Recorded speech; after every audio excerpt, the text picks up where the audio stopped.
So we will open today with our karakia acknowledging, and I'm sure that other people have encountered, I've just seen some news about rooftops flying off and lightning storms and whatnot, so I just want to acknowledge that.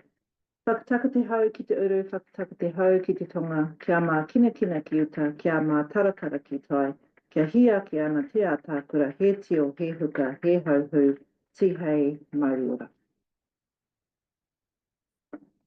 So we're going to, as normal, kind of do a quick revision of last week's class, remembering that we looked at the Waitangi Tribunal. I did send out a message last night after noting down there was a question about who had lobbied for the change, for remembering when the Waitangi Tribunal was first established. You could only do claims from 1975 onwards. In the 80s, that position changed. And the people who lobbied were a group of Māori activists, so Ngā Tamatoa, who were active in the land protests as well as language protests. Te Matakite Māori, who were also active in the language movement as well. And they were supported by a minister at that time, Maturata, who was from Tainui. So together they lobbied the government, and that's when the date for claims got moved from 1975, got moved backwards to 1840. So somebody asked that question last week. So as an overview, we remember that the tribunal, it will consider both texts, not just the English text, the treaty, or the Māori text, Te Tiriti, but that it will undertake to consider both versions of the test. And remember, we spoke about a couple of processes to consider treaty establishments. One being, anybody remember what they are? See if they're written up there. Two ways by which to interpret a treaty, international treaty. Contra preferentum, right, which means to acknowledge the non-drafting party's language, the treaty that is in the non-drafting party's language, and the other one, McNair's Law, right, and then remembering that the treaty, the Waitangi Tribunal took a position to do a blend of those that would give true meaning and effect to the treaty that was established. So that's how they managed to process the fact that there were two languages. The treaty was written in two different languages. And that they didn't have any jurisdiction before 1975, right, when it was established. 10 years later, the tribunal was only made up of 3 members at the time. 10 years later, the tribunal was enlarged to 7 members, and this is where the jurisdiction for the Waitangi Tribunal got moved back to 1840 to be able to consider some historic breaches. And we see today that this also made a difference in terms of people's claims that they were putting forward. In 1958, the tribunal was then enlarged again to 15 members, and that there was also the inclusion of a member from Māori land courts and appellate courts, typically a judge. In a few years later, 5 years later, there was a sanction made that the tribunal would not make any decisions or recommendations based on privately owned land. And we had a little bit of discussion about this last week, about the issues that could have caused, but that is not their jurisdiction. And finally, in 2006, a date was set for the final date by which you could lodge claims back to 1840. And then we spoke about this a little bit in tutorials last week and what might happen from that point onwards. So historical claims had a finish date for being able to be lodged with the Waitangi Tribunal. So these are kind of some of the key developments that have happened in terms of the actual Waitangi Tribunal.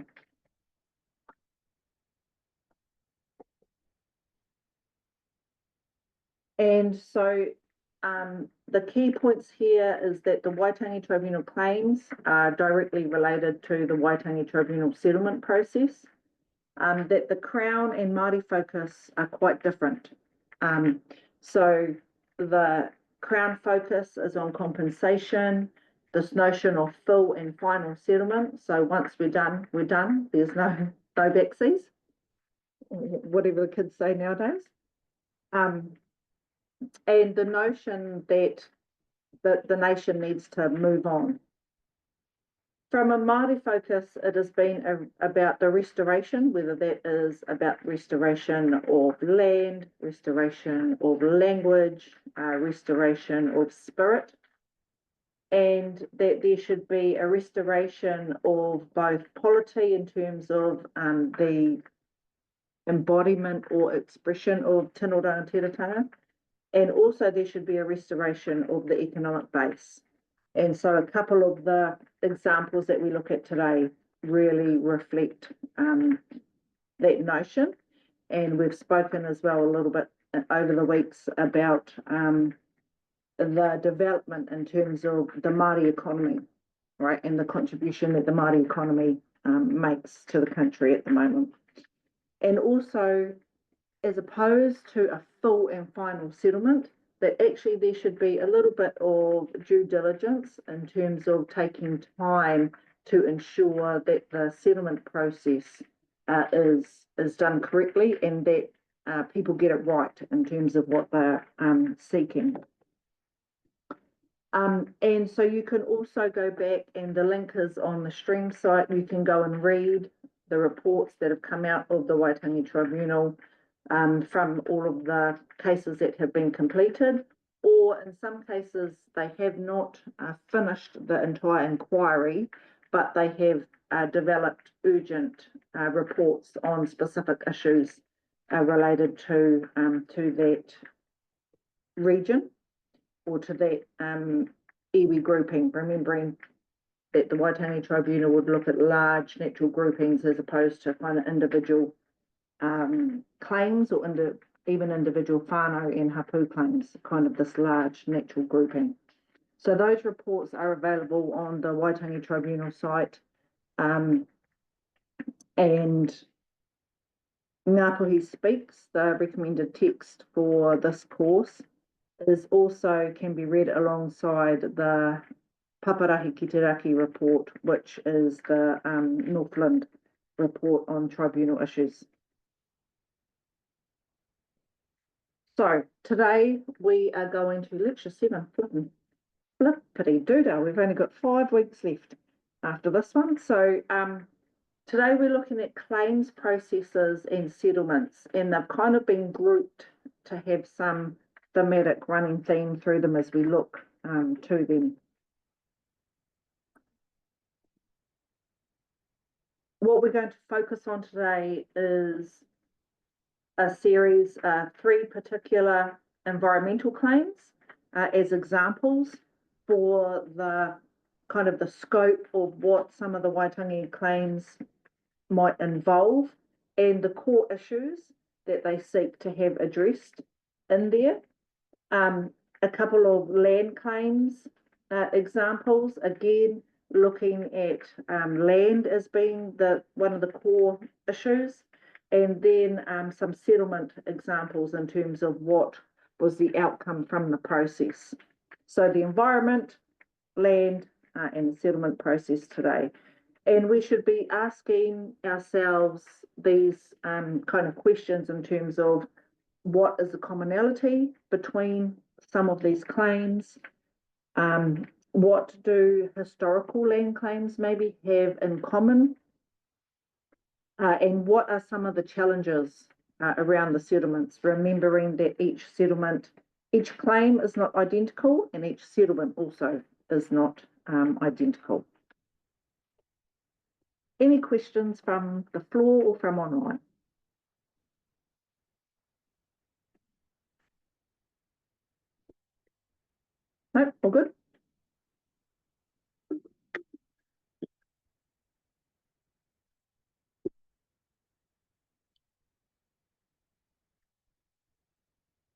So the first environmental claim that we will look at today is the Y6 Motunui Waitara claim. So whenever you lodge a claim with the Waitangi Tribunal, you get a number associated to that particular claim. So, and it indicates what number claim you are in the line, right? So this was the sixth claim lodged, Y number 6. And from this then was developed the report in 1983 about this particular claim. It was brought forward by Ayla Taylor on behalf of Te Atiawa, so on behalf of the wider iwi grouping. And really it concerned an existing outfall of untreated sewage and industrial waste, but also a further proposed outfall that was going to go from the waste site and the plant into the Waitara River and then flow out to the sea. And so one of the key concerns at this time was that it would pollute some of the fishing grounds, particularly the reefs that were there. And while now it kind of sounds like a normal thing to be bothered about, but remembering that in 1983, it wasn't so common for people to be saying, "Hey, I don't think this is, that great." But what the other point that Te Atiawa brought to the claim was that not just the sewage and the effluent discharge, but the impact that it would have on the fishing reefs. And their position was that that was then denying them the ability to go and fish from their local waterways, and that it was a threat to both cultural and spiritual integrity. One of the bases of the claim was that by not being able to fish locally, then they couldn't put food on the table for their families. But more than that, they also wouldn't be able to provide sustenance for any of their guests, any manuhiri that come to their marae. So their ability to express manaakitanga and hospitality was deeply impacted by this. So not only was the point made that it was a threat to food and fisheries, freshwater and saltwater fisheries around the place, but also that it had diminished the ability of the local hapu and local iwi members to be able to provide a good sense of hospitality. So the pollution, they argued, then prejudiced Ngāti Awa in this process.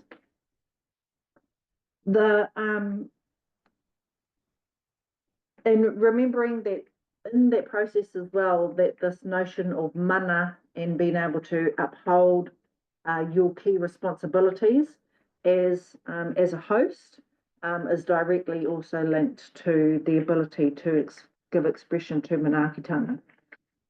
The Waitangi Tribunal then agreed with several things, particularly within the scope of the Treaty of Waitangi Act, that Te Atiawa actually had a legitimate claim. So when you lodge a claim to the Waitangi Tribunal, they will go through a series, we spoke a little bit about this last week, they will go through a little bit of a series of checks and balances to make sure that a claim is not frivolous. It's not just kind of people throwing in red herrings.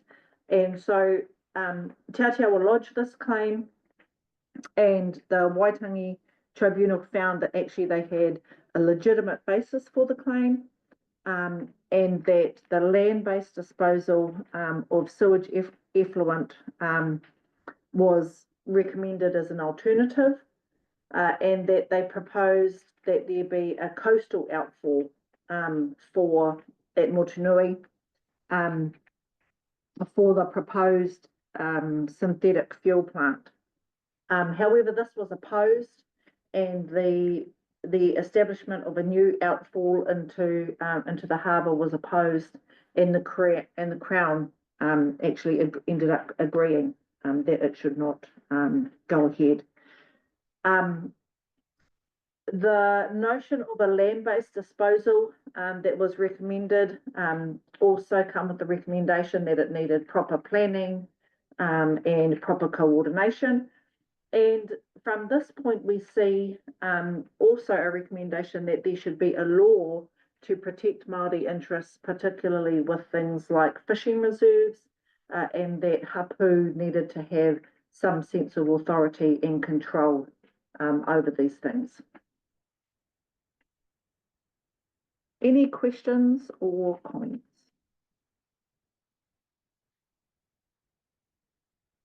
You can just jump in at any time if you have a question or comment. Sorry, Tina. Can I ask, when it's proposed that a land-based disposal is recommended in other cases, are you aware of any occasions where there's been pushback against that? You know, it's shifted to a different proposal and then other groups have been affected by it. So there's been a counterclaims common. Does that happen? What do you mean by counterclaims? Well, a land-based disposal, maybe that's the wrong term, but a land-based disposal may affect a different party, and therefore they then, there isn't necessarily an ideal. A land-based disposal then may affect a different group. Yes. Yes, I'm not aware of any, but I would assume that does happen.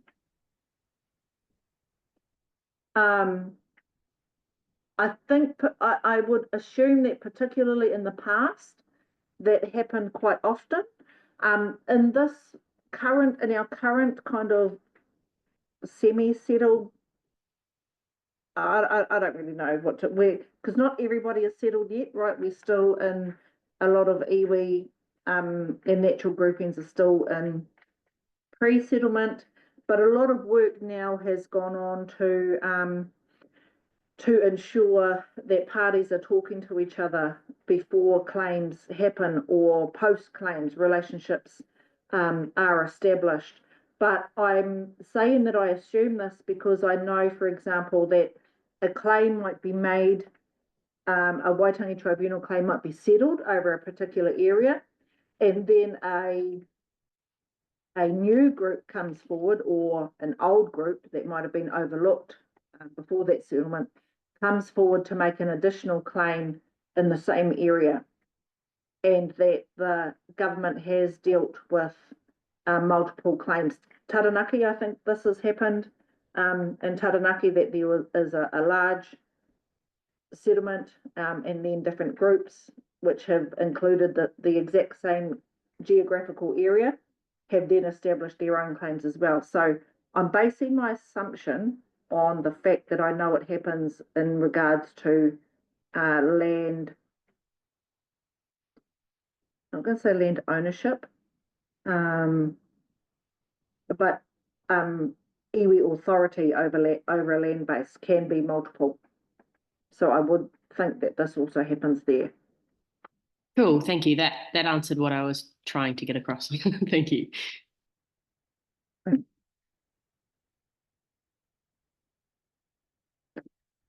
So why 4? The Kaituna River claim. The report was developed in 1984, and basically it was brought forward for the Kaituna River by Ngāti Pikiao 3 years after. We see there it's Y4, so that means what number? The 4th claim to be lodged. So they were quite early in the piece, and this was related to again, an effluent pipeline that had been approved to discharge into the Kaituna River. Of course, similar concerns were raised to that of the Motunui claim, but in this case, they also identified that there could be medical impacts, right? People getting sick and unwell from river water, as well as social impacts, because of course we know that the Kaituna River, famous for what? Kai means food. Mm-hmm. So, tuna is eels. So, Yes. a site of making a kai for eels. Yes. Yep. So famous for ealing, but today also famous for something else you might not know. Well, you should know because it should be on a tourist site. Anybody know? Oysters. Are they famous for oysters? Oh, they had a bit of an oyster farm when I used to go fishing down there. Oh, wowzers. And also, did you see lots of people down there doing something else? Oh, fishing when I saw them. Fishing. Yep. Isn't it a rafting site or like is the waterfall based around the area? Whitewater rafting? Is that what I'm thinking of? Yes, well, they probably do whitewater rafting, but they're particularly famous for, I don't know the technical term, but it's like bodyboarding or boogie boarding down there. So because of the rapids and the terrain, it used to be on a lot of tourist kind of promotions, people in wetsuits and carrying their boogie boards down because of the nature of the current and the rapids. It became kind of like for those people who liked extreme sports, right? That you could jump in there and kind of surf, semi-surf down the Kaituna River. So we know that food, oysters, fishing, right, and also for tourism had a big thing. But here we see that their major concerns were medical, social, cultural, and spiritual. And of course, if they're eating food, right, from a polluted river, that was going to have some major concerns. One of the elders, one of the Kaumatua, likened this particular river to their own people, and said that they had a duty to protect the river as if it was a person. We know that this also has come up years later, where Wanganui, right, being instated as a having personhood. And that the people of Ngāti Pukeao threatened to take direct action through protest or legal means or what have you. So the idea that there's a wastewater treatment plant and that a pipeline be established to spill out directly into the Kaituna River. The tribunal made several findings and recommendations. So in a Waitangi tribunal process, lots of lawyers involved, and the lawyers will often concede certain things. So, oh yes, we did wrong there, or oh yes, we should have done this.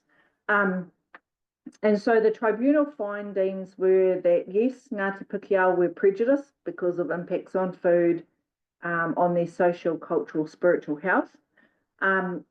Also that the discharge would be a cultural affront, right, to specific values, both cultural and spiritual. That in doing so, the river would be impacted and disadvantaged in terms of fishing sites or fishing ability. That this proposal was actually contrary to the treaty principles, right? So it didn't uphold any of the treaty principles.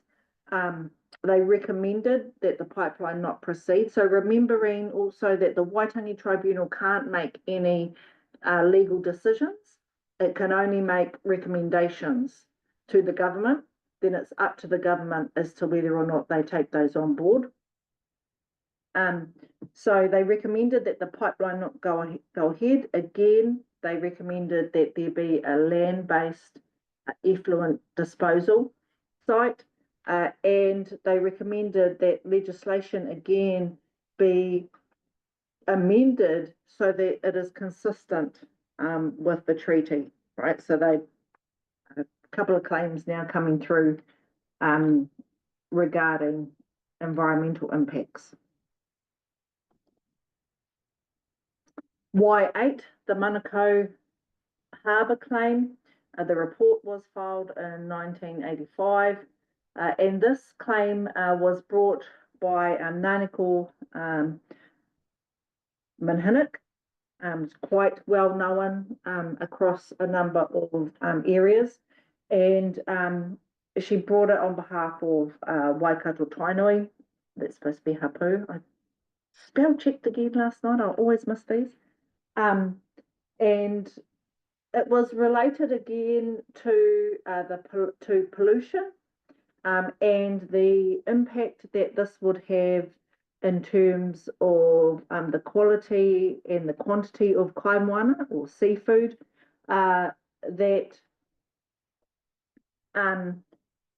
the authority or control of the harbour, particularly the harbour bed, should and the waterways should be reinvested back to Tainui Hapu, and also that there be a moratorium on granting water rights until this issue was resolved. And they brought forward in this claim this idea that stewardship and ownership of land, water, and the air need to be considered in regards to any settlement moving forward or any rights that are expressed by Hapu and by Māori. What do you mean by moratorium on granting water rights? As in, like, for future development or water rights for who? Yeah, so at the time you could just dam a creek, dam a river, extract water from here.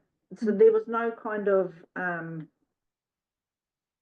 legal requirements by which you had to engage with the environment. And we see this now as well. I was watching the news last night with the eel run, the Tunaheke, where inland eels go to sea, and it happens around this time every year.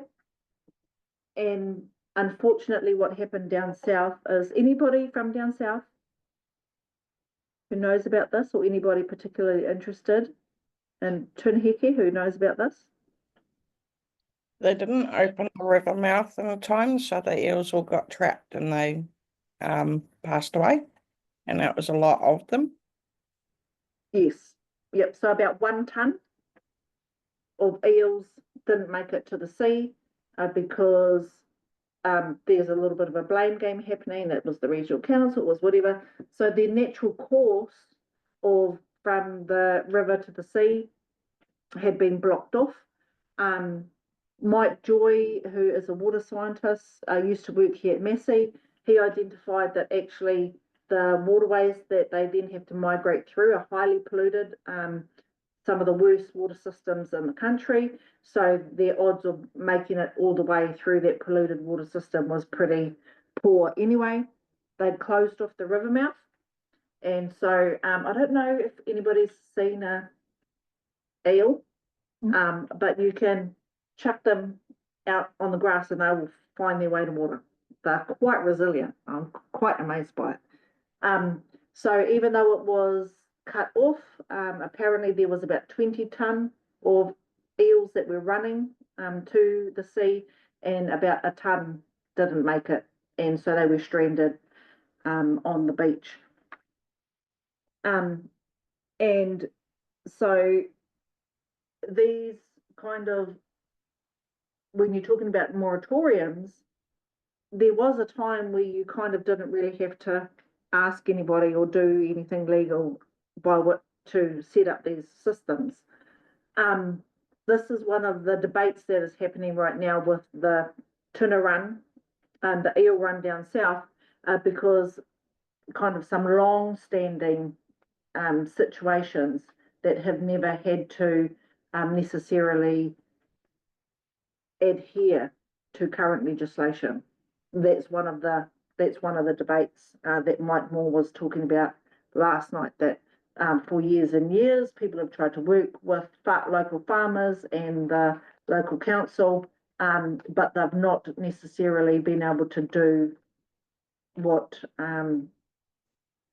uphold probably best practice in those areas. So there was a time when you didn't have to.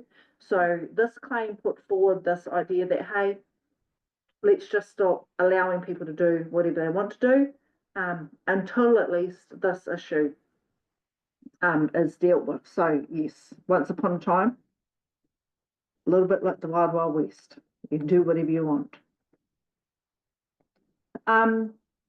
And so it was through this particular claim that there was a recognition that cultural attitudes towards the environment were different, and therefore they needed to be acknowledged, and that Māori views of land, Māori views of waterways, and the air were fundamentally different to the perspectives of the Crown.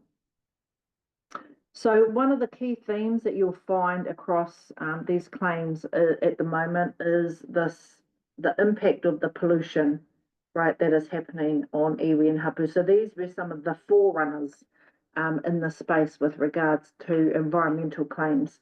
And also that these claims identify that the impact of the pollution is more than just an environmental or a cultural connection, but is linked to the ability to gather food and sustenance, right, and to be able to provide well-being for both whānau as subsistence food gathering, but also for manuhiri if you're hosting guests, right? So that these were kind of the fundamental foundations by which the perspective and claims started to shift.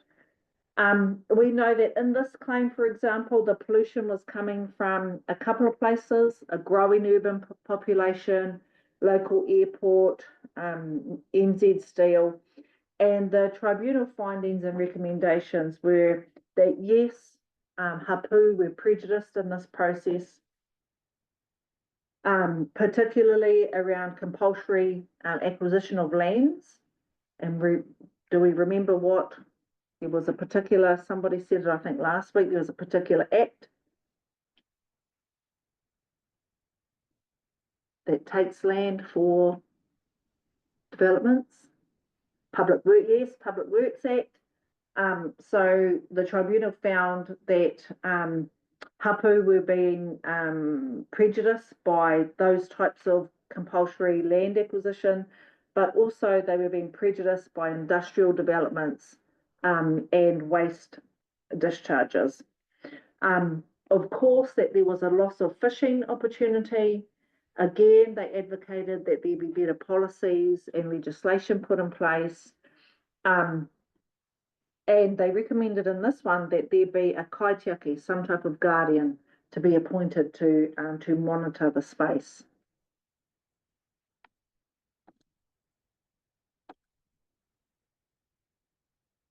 So we know that these three kind of environmental cases, right, they had these things in common.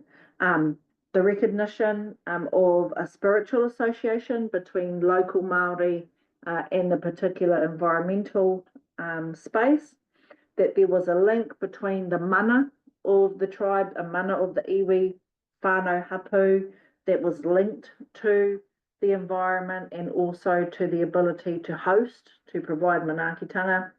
That actually Article 2 of the treaty was particularly significant across these spaces, remembering what's important about Article 2.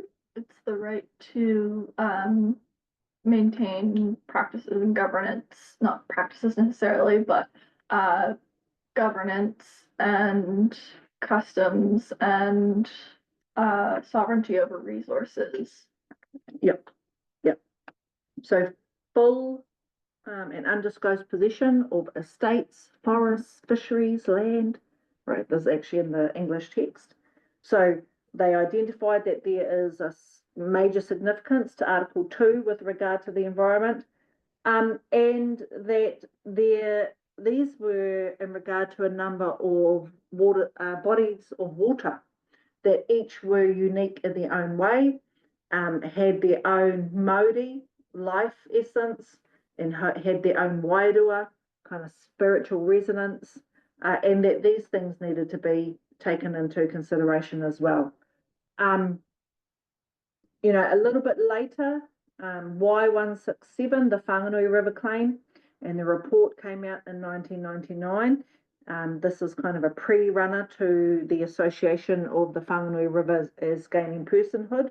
But this particular claim as well it countered the notion of the Coal Mines Act, Amendment Act, this idea that the Crown owned all riverbeds. And so local iwi began kind of opposing this idea that the Crown owns all of the riverbeds way back in 1938.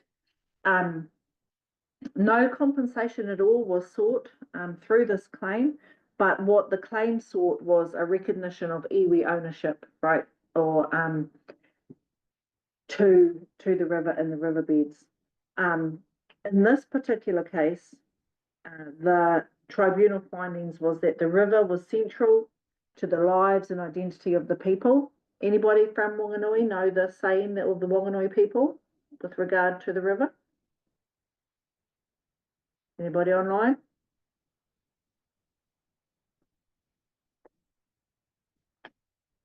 Yes, te rahui. Ko au te awa, ko te awa ko au. So I am the river, and the river is me. It's a well-known statement that people from the Whanganui River say. So typically we talk about pepeha or being able to locate ourselves within our iwi proverbs. And then there are some little anomalies where people can say little things and then you know automatically, oh, they're from that particular region. So ko au ko te awa ko au is a definite marker that you're talking about the Whanganui River. Many people, of course, today now use it for themselves or in different ways, but typically it's associated to our Whanganui whānau. So identity was huge, and the river was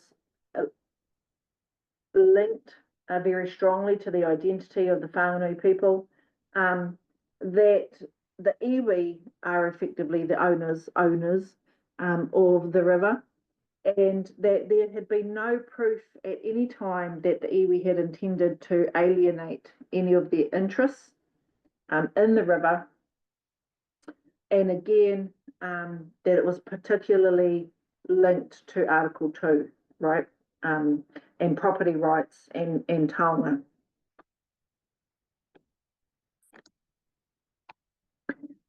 Y9, the Ōrākei claim, the report came out in 1987.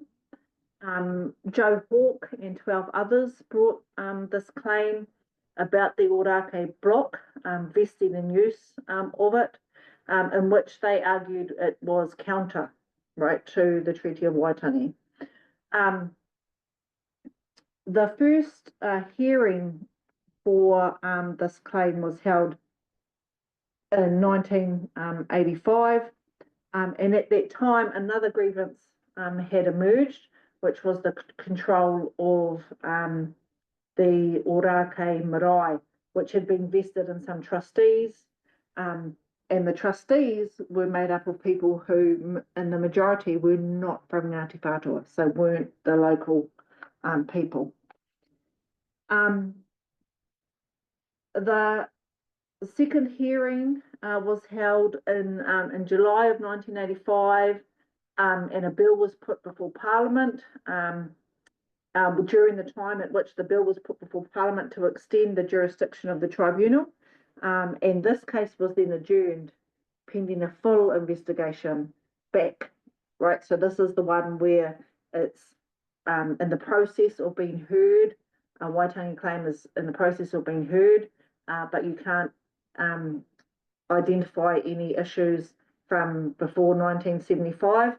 While it's been heard, the bill is in Parliament to change the jurisdiction. Joe Hawke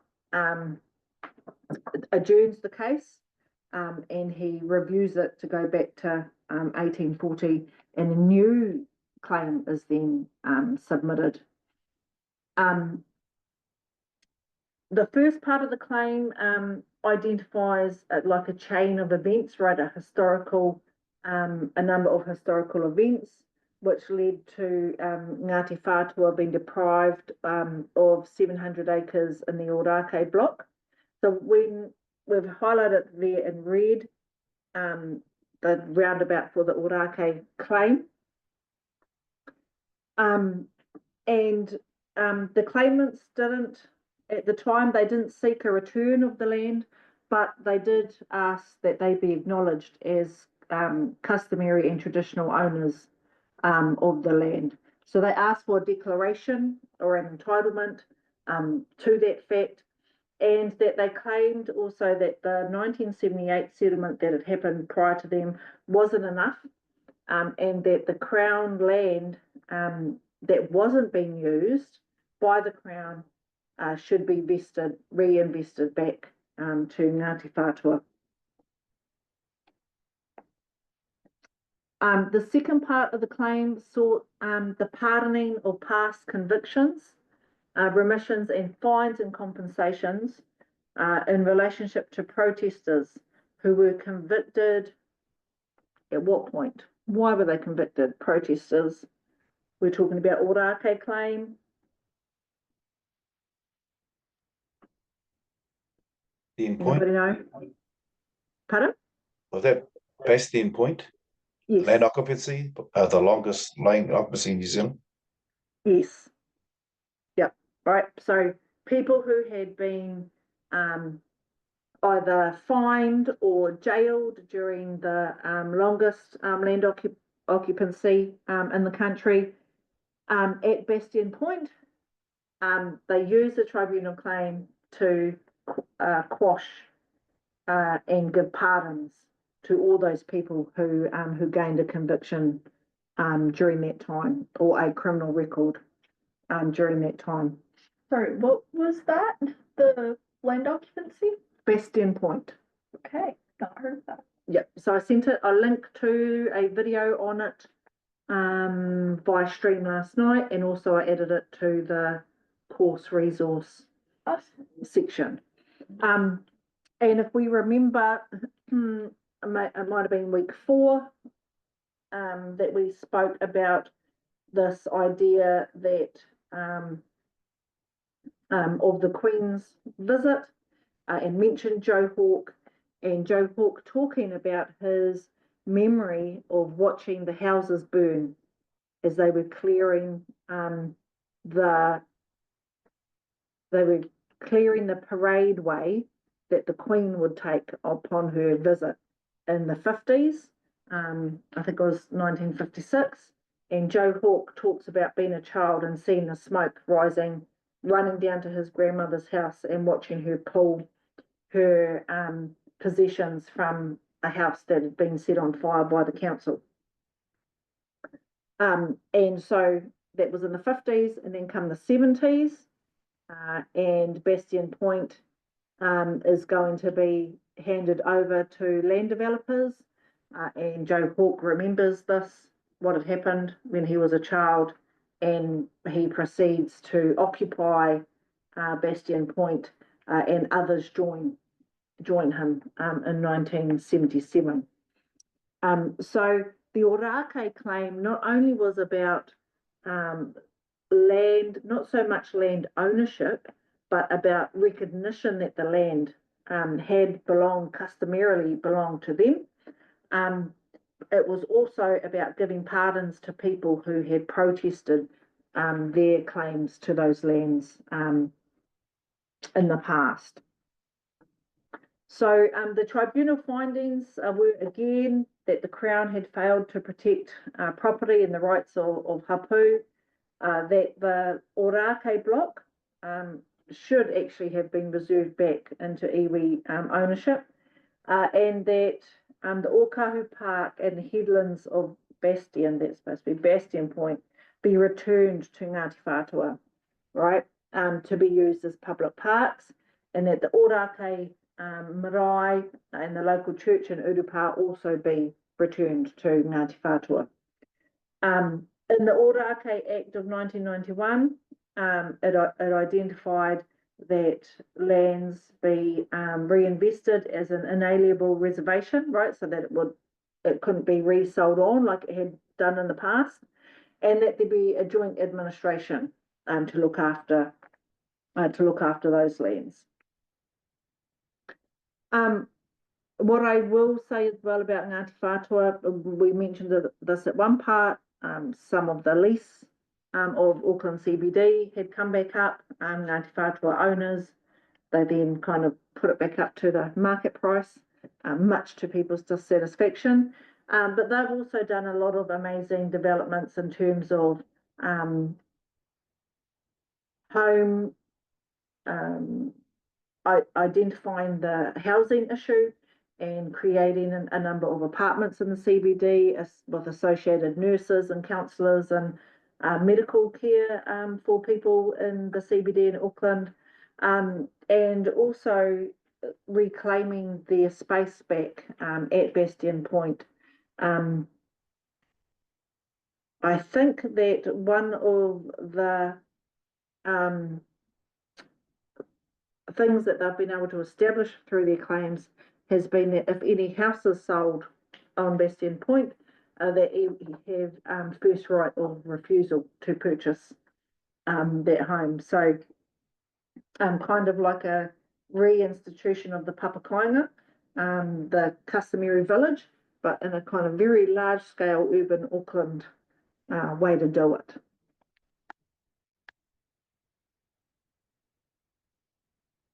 Why number 27, the Ngaitahu claim. Ngaitahu actually had a couple of claims. This one in particular was lodged in 1986. Right, this was about the historical. This was this one managed to get back to do some readdressing of issues. And it really related to the failure of the Crown to keep its treaty promises, right, and provide reserves for Māori living in South Island. The other part of the claim was about food resources again, about health, education, and land endowments. The argument was that much of the central and southern part of the South Island had actually never been purchased by the Crown, and therefore it should be returned to Ngaitahu, or at least it be the subject of compensation. The hearings took over 2 years. The report was published in 1991, and there are 3 volumes to this particular report, and it covers issues that were raised through 8 major land transactions that occurred between Hapu, iwi, and the Crown, and over kind of arcing that is this idea of the loss of mahinga kai, or places by which to gather food. One of the transactions, the Otako block, had seen 500,000 acres sold to the Crown for £2,400. And the tribunal then emphasised the principle of active protection, right? That the Crown hadn't actively protected Māori in this manner by going ahead with a transaction of this nature. Underpinning this also was that they found that the Crown had failed to maintain an economic base for Ngāi Tahu by which to either have subsistence or economic development opportunities. The Kemp purchase covered around 20 million acres in the middle of the island, and less than 6,500 acres was set aside as reserves within that space.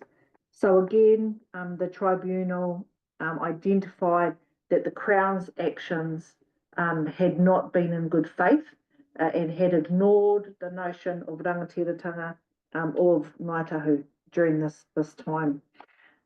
Grievances about 6 other land transactions were also looked at. Banks Peninsula, Murihiku, North Canterbury, Kaikoura, Arahura and Rakiura, Stewart Island. And really, again, the mahinga kai, the food gathering grievances were about the depletion of resources such as eels on land and inland waters, but also it was about new management processes that were occurring that might prejudice them in terms of the ability to gather food. So there were some specific recommendations, mainly around the rights to Pounamu, to greenstone, South Island greenstone, but also there were recommendations around the perpetual leases that had happened on the West Coast and Waipora and other parts. Mostly the tribunal advocated that Ngāi Tahu and the Crown need to negotiate a settlement in an approach that would leave the way open for negotiation between the iwi and the Crown, and that the overall settlement should be based on findings of the Waitangi Tribunal. Negotiations eventually happened, and the Crown began purchasing high country properties, which would be given, in effect, would be part, eventually become part of the Waitangi settlement. However, conservationists really voiced their concerns over large tracts of the South Island that were being proposed for retransfer back to Ngāi Tahu, and recreational groups thought that their access to tramping, fishing and hunting sites might be impacted, so that it was not a good idea. Particularly, they were concerned about access to high country parks and reserves, and this notion that their access would be reduced if Ngāi Tahu were then to assume any control over it. In reply, Ngāi Tahu kind of made 2 observations. First, they dismissed this idea that they were kind of any less sensitive to environmental protection than anybody else in terms of the reserves, including the Crown. And second, they assured the sports organisations that access to these tracks and fishing spaces would be maintained. But they also made it clear that that Ngāi Tahu had rights that lobby groups, that Ngāi Tahu had a particular set of rights that lobby groups often criticised Ngāi Tahu for. And Ngāi Tahu made the point that these particular groups did not make the same opposition when particular recreational lands had been sold off to international investors or international ownership. So the draft deed of settlement was signed 1 week before an election, $170 million in cash and land. And remembering this is the quantum, so remember the other week we spoke about the quantum, that if land is returned, it comes out of, you effectively purchase it out of your quantum amount. So 170 million. Crown land was offered for purchase as a first right of refusal at market prices.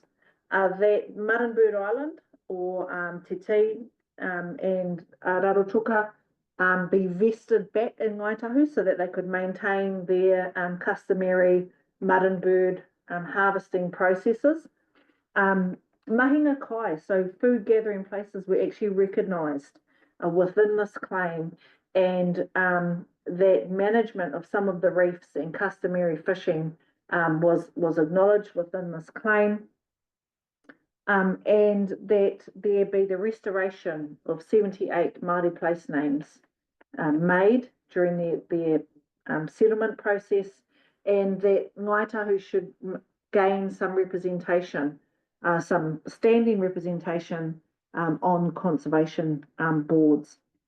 One of the other things to note about Ngaitahu, so this was Y27, but one of the first ones actually settled, is that they have a, I've actually got to find that, but they have like an equivalence clause in their claim. So only Ngaitahu and Tainui have this, and we'll talk about it a little later in the class. Okay, so we're going to break for 5 minutes so people can grab a drink, have a stretch, and then we will be back. Any questions so far from online?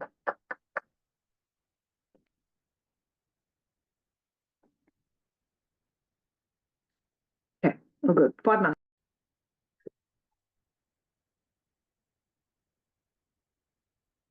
Okay, so Ngaitahu had made their claim again, identifying that the Crown hadn't upheld different treaty perspectives, included this notion of food, health, education and land, and the tribunal made several concessions, including the idea that there was not enough land left for iwi needs, and proceeded to a settlement package.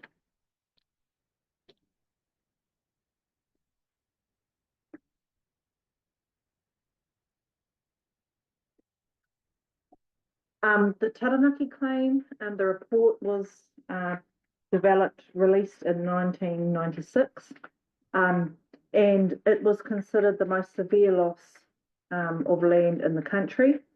Many of hapu were left completely landless, and we see there in the green on the map, and that at this time, this notion that settlements be full and final, the tribunal at the time had kind of warned the government against this notion. There were 21 different claims that were in here, so this is the large natural grouping, right? So rather than hearing 21 claims, this was a natural grouping of 21 claimants. 1 million, nearly 2 million acres were identified as being alienated from Māori, that there was a particularly huge area that was taken during the land wars, that there were also a number of early purchases in North Taranaki and Waitotara, and remembering that this is actually where the original New Zealand land wars broke out, a little skirmish between a settler purchase and a local rangatira. That land purchased during this time was also considered to have taken place in a particularly hostile climate, right? So during the land wars, under duress, we see there the time 1872 to 1881, and we also found that we also find in this claim that particular hapu grouping Ngāti Tama had been awarded land from the Native Land Court that actually wasn't theirs.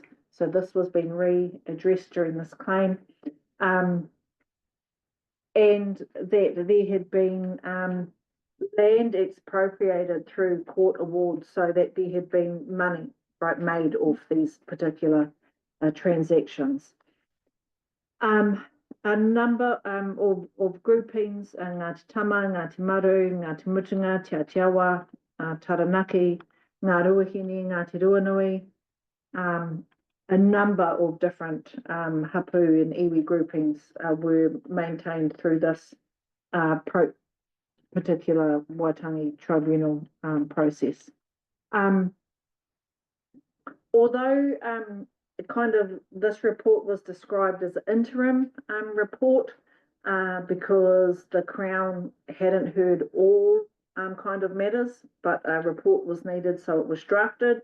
The tribunal were pretty confident that this report would be sufficient enough to move forward with any type of settlement.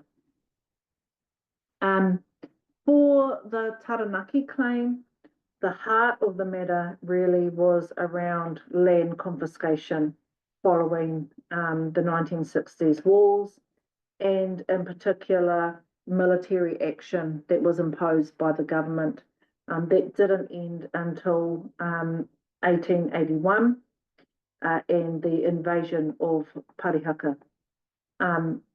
The land alienation and confiscation of land during this time were extensive and severe for the Taranaki area, and there were kind of 5 categories that were presented during the report that identified unjust land alienation. These were the lands confiscated after the wars, the early purchases in northern Taranaki, land purchased in a hostile climate, the land that was wrongly awarded to another hapu, and then land that was expropriated through the land court. So this formed the basis of the Taranaki claim. Would the Rebellion Act have also factored in here? Yes. Yep. Right. So the Suppression of Rebellion Act that then gave a right to confiscate further lands. And of course, we know that at Parihaka, that was countered by peaceful opposition. And so overall, the amount of the land that was taken wasn't seen as important in comparison to the impact that hapu and iwi members encountered today. So some people lost completely everything, were left landless, and no particular entity, Māori entity within Taranaki, maintained any sense of sufficient lands by which to live or to provide a minimum amount of subsistence for survival. So using these measures, the tribunal then described Taranaki land losses as the most severe in the country. And even after the wars, where hapu were promised particular lands in order to have a residence and survive, none were actually returned to hapu, to iwi, and some reserves were eventually kind of defined, but then weren't given to them. Also, one of the other factors in the broader Taranaki is that leases that were gained in perpetuity, right, the ones that were gained for ever and ever, they were then sold to settlers. And so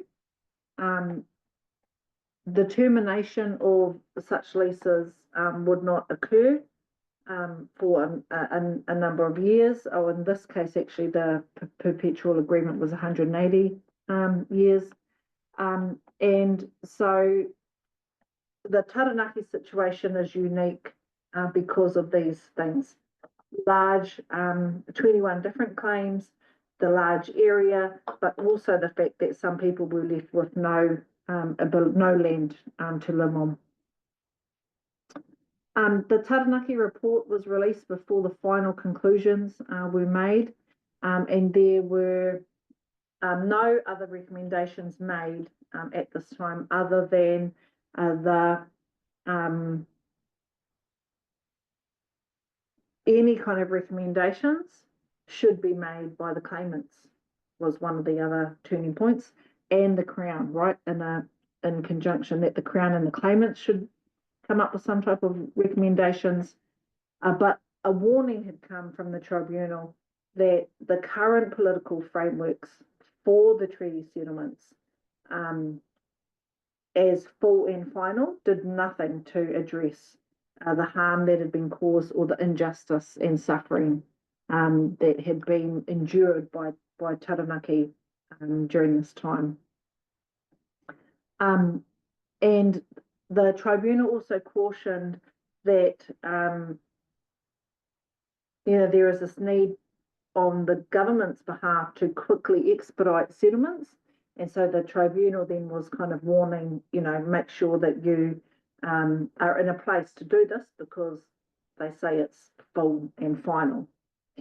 The Taranaki claim can be kind of assessed in terms of billions of dollars, right? But it's highly likely that the negotiations will just be for a fraction of that, is what one of the original statements from the tribunal was.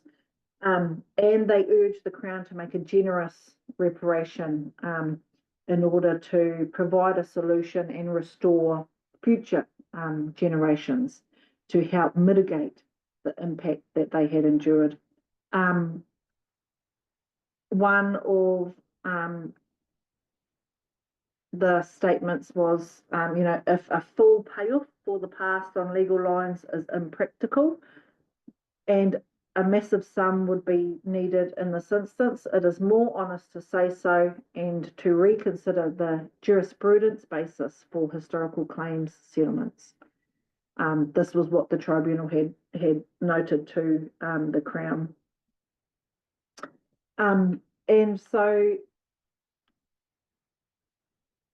the negotiation in this particular instance was a lot more complicated than for the Ngāi Tahu process or the Tainui process, because Tainui was negotiated under one body, Tainui, but the Taranaki claim was led by 3 or 4 representatives of the 21 claims, and on behalf of the 8 iwi that were being represented in it. So the process was seen to be very complex and very challenging for the Crown and Māori to try to maintain a sense of collective justice and to avoid this idea of divide and rule, right? So it would have been very easy for the Crown to have put each other against each other. And for this reason, it is identified as quite a complex claim to have settled. So Ngāti Tama is one of the 8 iwi in Ngāti Mutunga within the larger Taranaki settlement, received 14.5 million for their quantum.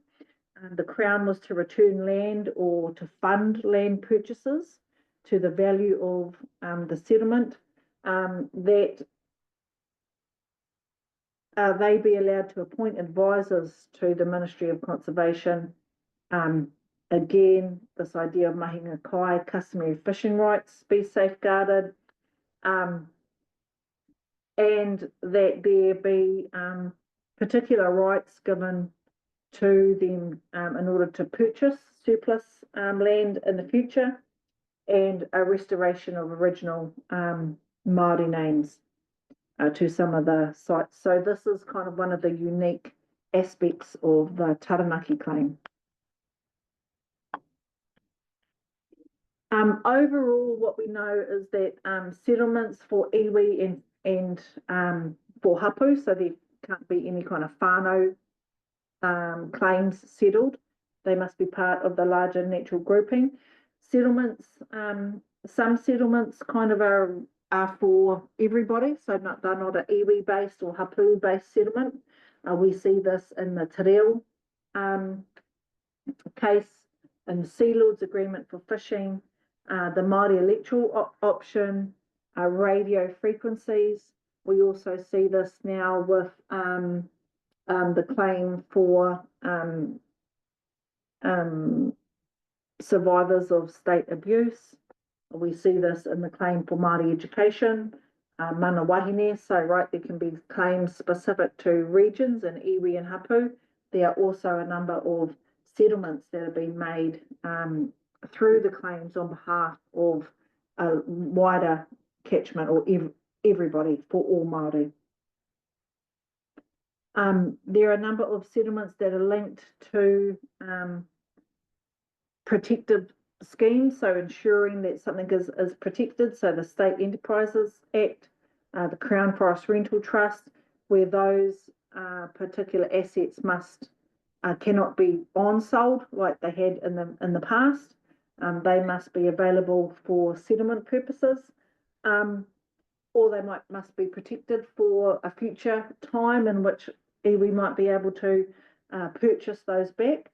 And that there was also this notion that some of the settlements also could extinguish some of the treaty rights. And we see this in the fisheries and the Sealord deal, where it's noted by Professor Ranginui Walker.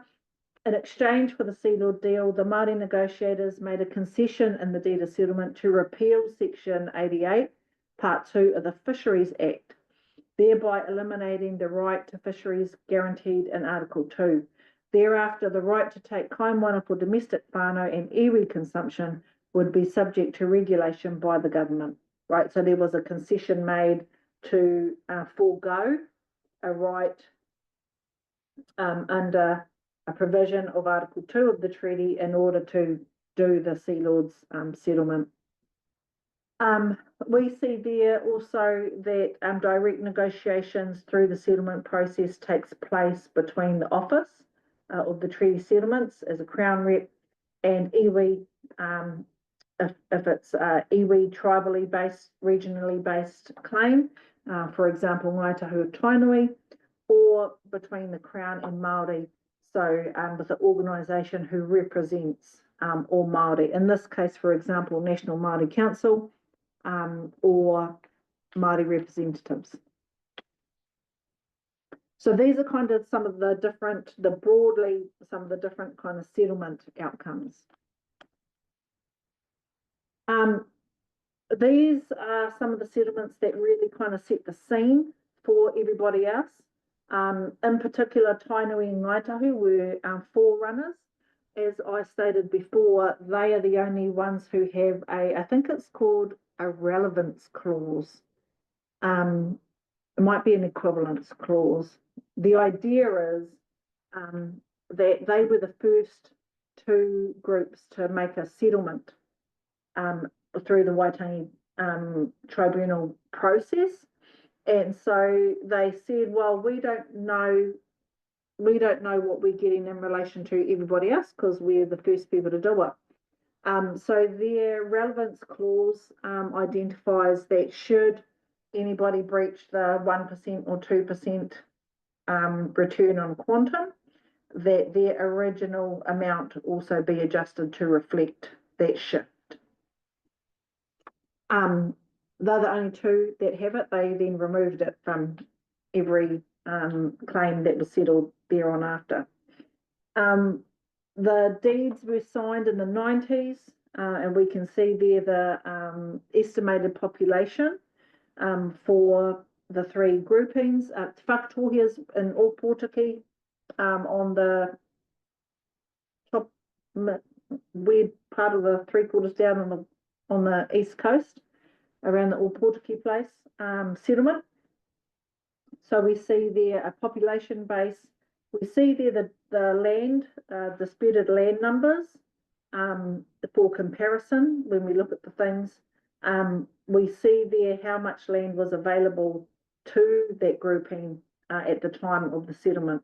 So 15,000 hectares available to Ngāi Tahu, and over 1 million hectares available to 15,000 hectares available to Tainui, over 1 million hectares available to Ngāi Tahu. In Te Whakatohia, there was no land available but there was 9 small urban properties available for settlement. So these urban properties for those people, does anybody know where they what we mean when we're talking about these small urban properties? Could that be like city parks or something like that? Like, or I know Crown would be willing to give this out, but like government building properties and that kind of thing. Yep, that's what it is. Right, government buildings or government properties, because of course, what would happen is that for all of the state-owned enterprise developments, there would be associated housing. So in towns like where I come from in Taihape, we're on the main trunk line. So we have a strip of land right along the side of the railway that used to have houses, and they were for the families of the people who worked on railways. So they're government owned. In some other places, I think places still have this today. Some places have police housing, for example. So particularly in areas where it's a little bit difficult to find staff, they might have government owned rental properties or properties for their employees. Education is the same, so there's still a number of teacher houses around the country based from that.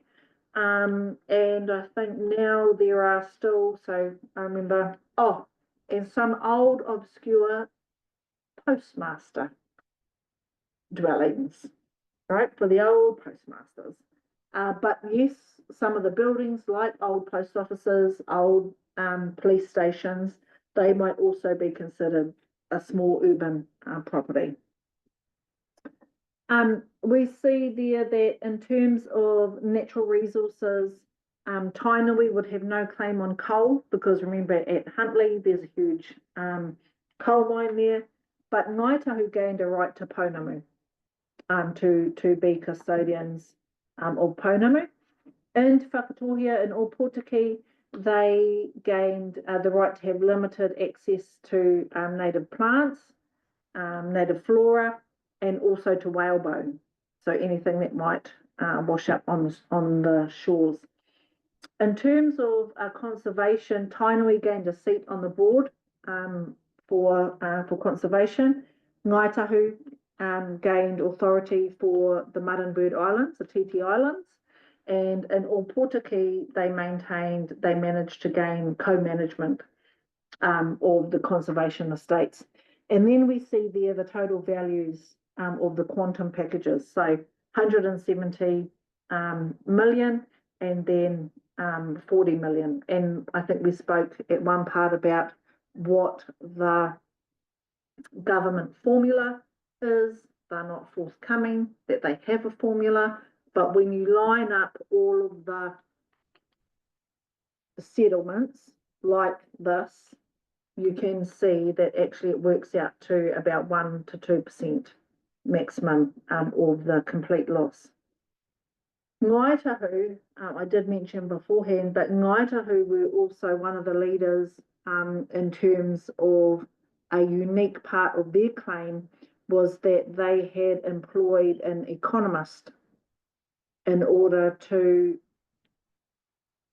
work out what the land might have been worth during that time, what it would have been as it evolved over time, what they potentially could have made from farming over particular years. So the economists did a whole breakdown of potential economic loss for that, and they become a little bit of a benchmark for other people to be able to identify the full loss, not just in terms of physical property, but potential earning capacity over time, and the impacts that might have had on iwi members and hapu members as well.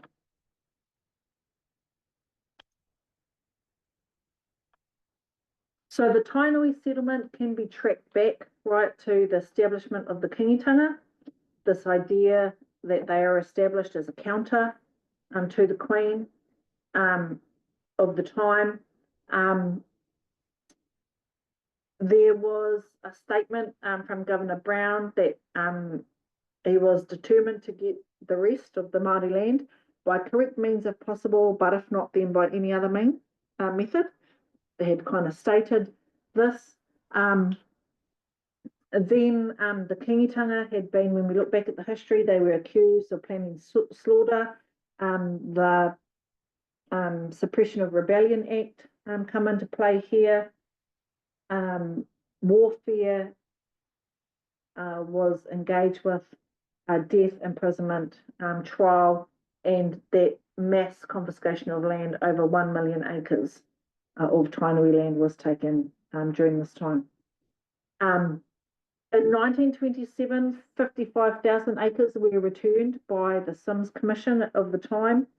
And then Te Puia Herangi, who was a descendant of the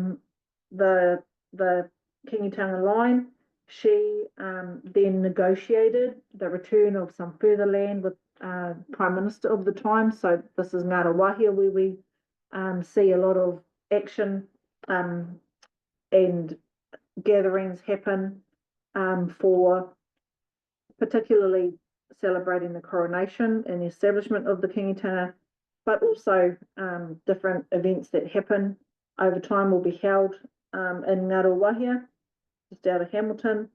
In 86, the claim was lodged.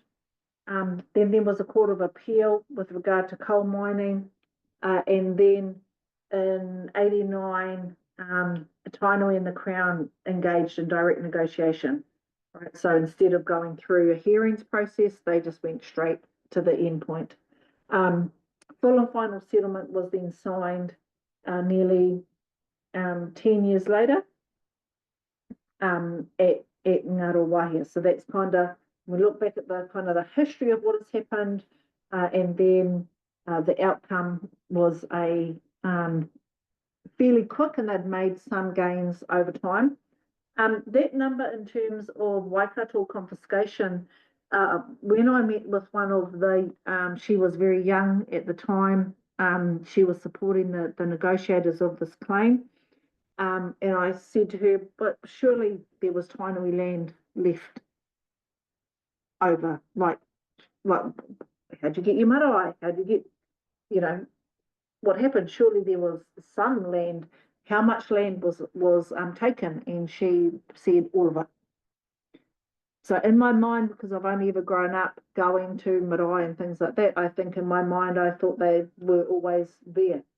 But through the process of confiscation, everything was lost, and that rebuild had happened from 1927 onwards, with the return of some small pockets of land by which Māori could re-establish themselves within Tainui. There was an apology from the Crown that went something like this.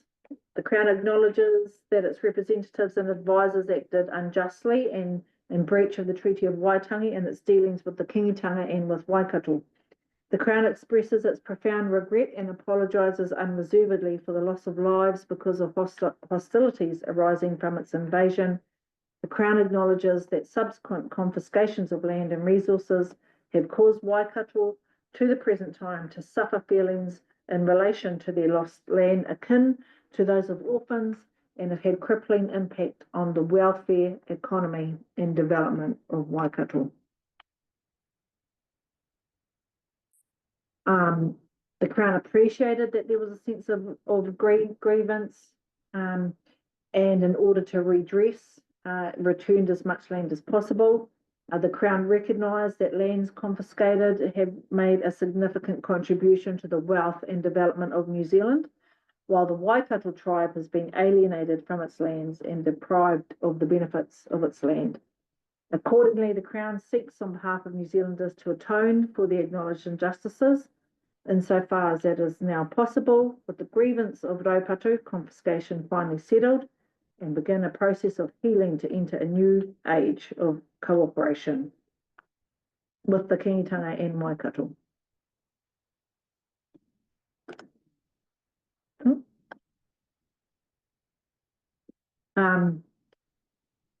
However, many citizens of our nation kind of worry that the treaty settlements give Māori an unfair advantage or privilege, this notion of kind of a economic upper hand that other people don't have. As Walker noted, that the government gave Titford a settlement of $3.25 million for his farm of 94 acres in Northland to return the land to its rightful Te Rōrua owners. Based on that benchmark, Māori settlements are being made at the level of 0.06%. Ngaitahu was paid out at 0.01%. And then he says in another writing, although the return of 35,000 acres of land and cash compensation of 170 million barely does justice to land worth $6 billion, the settlement strengthens the mana ariki of Tainui. So mana ariki in reference to the Kingitanga line. So, quite often this is the narrative that we hear about actions of social justice, that actually this is an unfair advantage or an unfair privilege. And so during this time, while this kind of rhetoric was also being maintained, we have here Ranginui Walker addressing this. I don't know if it's like an automatic thing or what happened there. So really to summarise our class today, it's about identifying that through the treaty that there are clear references, right, and the settlements, clear references to land and the environment, that there is this ongoing legacy of impact from historic breaches. Right, so we see there in terms of Taranaki, we see there in terms of Tainui, Ngaitahu, but also in terms of our waterways, right? We see this ongoing impact of these breaches. Claims process has been important for compensation, but also in the process of acknowledging that there has been harm caused and that it is ongoing. There are ongoing impacts for Māori population. Settlements, overall settlements, although are a fraction of what was being lost, there has been a sense of restoration in terms of authority, right? And mainly as well that I suppose in contemporary terms, it's like an acknowledgement that you've been gaslit for a long, long time, and now they're coming out and saying, oh, guess what? Actually, we did that. Sorry about it.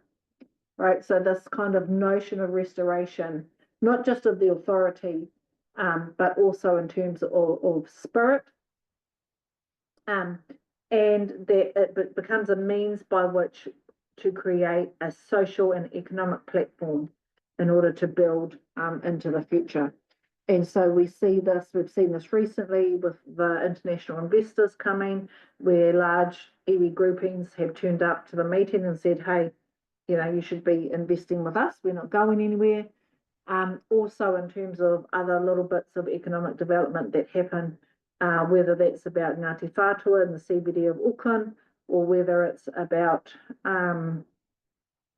Ngaitahu developing the next tech platforms. I know they have a couple of tech places down, hubs, I think they're called, a couple of tech hubs.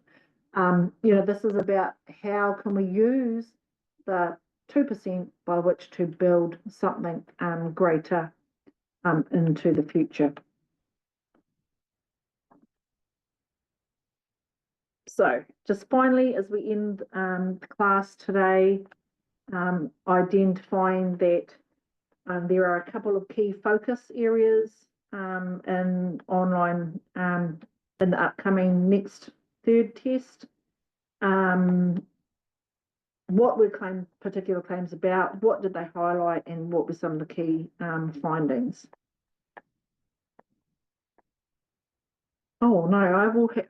Nora will find out about the government negotiation part in terms of rights to coal. Crown, yes, so the Crown is representative. Is it coming from yes, the now government as representatives, right, of the monarchy in Britain. Is what that is, Rebecca. I will find out about that one about the coal. More, I'll just take a photo of that and I'll post it back online. So any questions? That is the end of our class. So do we have any questions? I can easily check this, but when is the third test? Know the date off the top of your head. No. I can look later. No.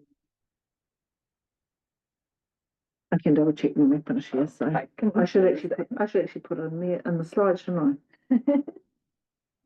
Okay, thank you everybody for coming. Tēnei te mihi kia tātou.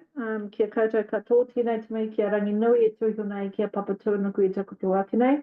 A tēnei te mihi kia tātou no reira tēnā tātou katoa.